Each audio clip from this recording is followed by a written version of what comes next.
I'm Dr. Courtney Griffin from Highland Veterinary Center, and today we're going to be answering some of your questions about anesthesia for dogs.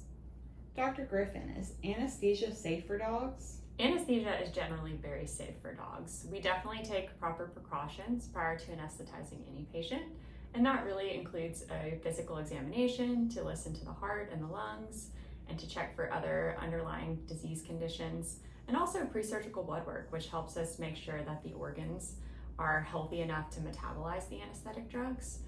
Then, once our patient is under anesthesia, we monitor them very closely with state-of-the-art equipment, and our monitoring is done by a licensed veterinary technician, which definitely gives us the best opportunity for a safe and favorable outcome. What types of procedures would anesthesia for dogs be used for? Anesthesia is used for a variety of procedures in veterinary medicine. I would say the most common reasons that we use it here would be surgery such as spays and neuters, some more complicated surgeries such as foreign body removal or bladder stone removal, and then dental procedures for sure. Are there certain dogs that should not undergo anesthesia? So there are definitely dogs that have certain disease conditions that make anesthesia higher risk, and those dogs we either take other precautions or we really think critically about the need for anesthesia.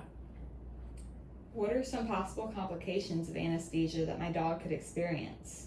So there are few more common complications that occur during anesthesia.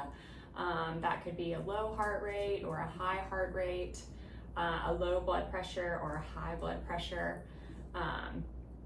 Maybe they're not breathing often enough, which can cause their carbon dioxide levels to increase. And these are all things that we would detect via our anesthetic monitoring so that we can intervene when indicated. Those are the most common intraoperative complications.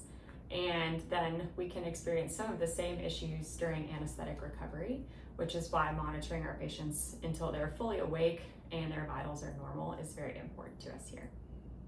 What can be done to reduce the risk associated with anesthesia for dogs? So really the most important thing that we can do to reduce the risk of anesthesia for dogs is to do a thorough physical exam and preoperative blood work, because that's going to give us a really good idea of, are there heart disease, is there kidney disease, are there other organ function issues that are going to affect how we manage this patient, and how the patient may recover afterwards. Are there any differences in dog sedation versus anesthesia? Definitely. So I would say when we're speaking about sedation versus anesthesia, generally the biggest difference is going to be the use of an inhaled anesthetic agent.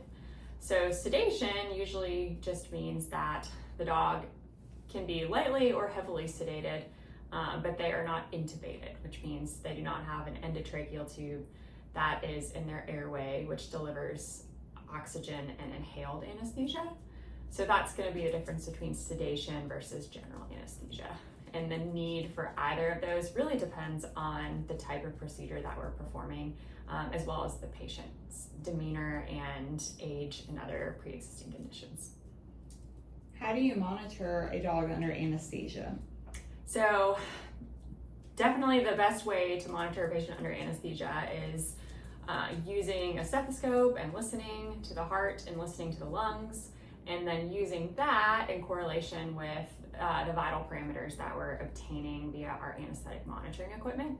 So the anesthesia monitoring equipment that we use at Highland Veterinary Center monitors heart rate, respiratory rate, oxygen saturation, end-tidal CO2, as well as systolic blood pressure. And so that is going to, all of those parameters together, along with ECG as well, are going to give us a very broad overview of what's going on with the patient while they're asleep. And that, in conjunction with what our technician and or the veterinarian is actually observing, really helps us keep a good eye on everything that's going on with the patient. What does the recovery process look like? The recovery process immediately following anesthesia generally lasts from 10 to 30 minutes, depending on the length of the procedure and then the age of the patient and if they have any other issues going on. If it's a sick patient versus if this is a healthy patient that we're just doing a spay or neuter on, generally those patients recover pretty quickly.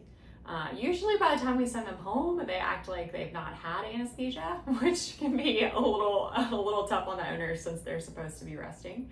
But I will say in older patients, our senior patients that come in for procedures like dental cleanings or tumor removals, those patients generally are a little more quiet when they go home, and it may take them a couple days to get completely back to themselves.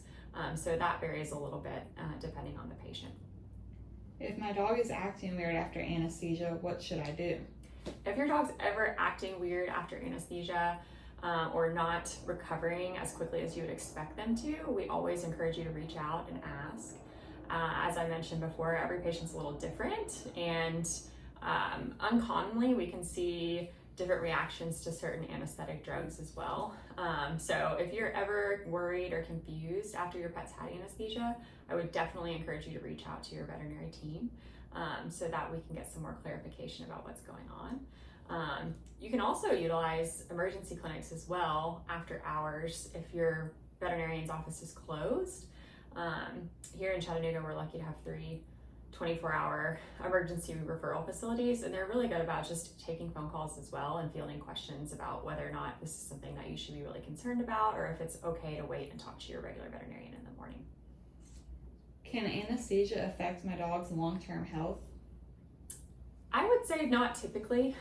Most of the time, a short, well-monitored anesthetic event is not going to have any long-term implications on your pet's health.